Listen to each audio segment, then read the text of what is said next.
16-ാം തീയതി മുതൽ പ്രതികൂലമായ സാഹചര്യമാണ് നേരിട്ടുകൊണ്ടിരിക്കുന്നത്. അർജുൻ എവിടെയാണെന്നതിന് കൃത്യമായി ലൊക്കേറ്റ് ചെയ്യാൻ പോലും ഇതുവരെ കഴിഞ്ഞിട്ടില്ല.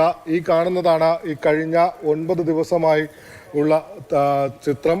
ഈ ഒരു മല ഒന്നാകെ ഇടിഞ്ഞു വന്നിരിക്കുന്നത് ഈ ദൃശ്യങ്ങളിൽ കാണാം.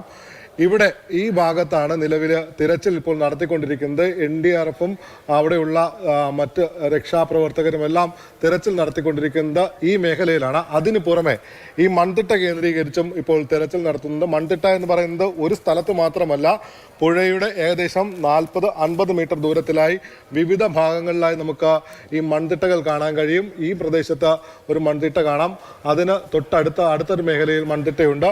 അങ്ങനെ 3-4 ഇടങ്ങളിൽ മൺതിട്ടയുണ്ട്. ഈ മൺകൂന എന്ന് പറയുന്നത് വെറുതെ രൂപീകരിക്കപ്പെട്ട മൺതിട്ടയല്ല, ഈ കുന്ന് ഒന്നാകെ ഇടിഞ്ഞ് ഇവിടെ രൂപീകരിക്കപ്പെട്ട മൺതിട്ടയാണ്.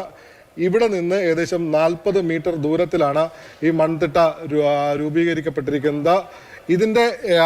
ഇതാണ് ഇപ്പോൾ ഒരു അനുകൂല സാഹചര്യം. ഇപ്പോൾ എന്തെങ്കിലും ഒരു അനുകൂല സാഹചര്യം അല്ല അനുകൂല ഘടകം പുറത്തു വരുന്നുണ്ടെങ്കിൽ ഈ 40 മീറ്റർ ദൂരത്തിൽ കാണുന്ന ഒരു സിഗ്നലാണ്. ആ സിഗ്നൽ കേന്ദ്രീകരിച്ചാണ് ഇപ്പോൾ എല്ലാ പരിശോധനയും നടക്കുന്നത്.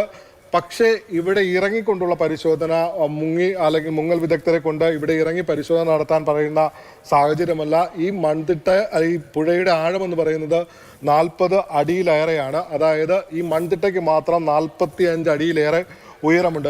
പുഴനിരപ്പിൽ നിന്ന് ഏകദേശം 5 അടി ഉയരത്തിലാണ് ഈ മൺതിട്ടയുടെ ഏറ്റവും മുകൾ ഭാഗമുള്ളത്. 45 അടിയിലേറെ താഴ്ച ഈ മൺതിട്ടയ്ക്കുണ്ട്. അതിനടിയിൽ എന്തെങ്കിലും വസ്തു കുടുങ്ങിപ്പോയിട്ടുണ്ടോ എന്ന് കണ്ടുപിടിക്കാൻ നിലവിൽ ഉള്ള സംവിധാനങ്ങൾ പ്രായോഗികമല്ല. അതുകൊണ്ടാണ് കൂടുതൽ ഇപ്പോൾ ഡ്രോൺ സംവിധാനം അടക്കം ഉപയോഗിച്ചുകൊണ്ടുള്ള തിരച്ചിലിന് ശ്രമിക്കുന്നത്.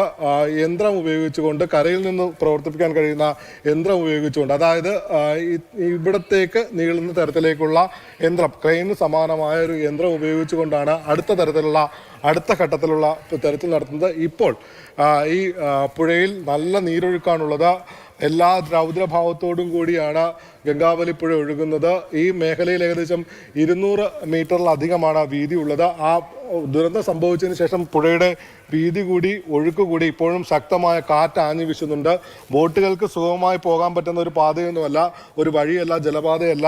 അവിടെ ഏത് സമയത്ത് വേണമെങ്കിലും കാറ്റിൻ്റെ ദിശയ്ക്കനുസരിച്ച് ബോട്ടുകൾ ദിശ മാറിപ്പോകും. അതുകൊണ്ടാണ് ഈ NDRF സംഘവും നേവി സംഘവും ഒക്കെ ഈ കാറ്റും മഴയും ഉണ്ടാകുമ്പോൾ തിരച്ചിൽ അവസാനിപ്പിച്ച് കരയ്ക്ക് കയറേണ്ടി വരുന്നത്. ഈ മേഖലയിലാണ് ഇപ്പോൾ എന്തെങ്കിലും ഒരു സൂചന, എന്തെങ്കിലും പ്രതീക്ഷയ്ക്ക് വകയുണ്ടോ എന്ന് നോക്കുന്നത് ഈ മേഖലയിലാണ്. ഈ പുഴയോട് ചേർന്നുള്ള പ്രദേശത്താണ്. അവിടെ നിന്ന് ഈ മൺതിട്ടകളിലേക്ക് കൂടി തിരച്ചിൽ വ്യാപിപ്പിക്കാനാണ് തീരുമാനം. ഡ്രോൺ അടക്കമുള്ള സംവിധാനങ്ങളാണ് ഉപയോഗിക്കുന്നത്. ഈ നിമിഷം വരെയും ശുഭസൂചനയായി ഒന്നും പങ്കുവയ്ക്കാനില്ല എന്ന് തന്നെയാണ് ഏറ്റവും സങ്കടകരമായ കാര്യം. പ്രതീക്ഷയോടെ ഓരോ മലയാളിയും കാത്തിരിക്കുകയാണ്.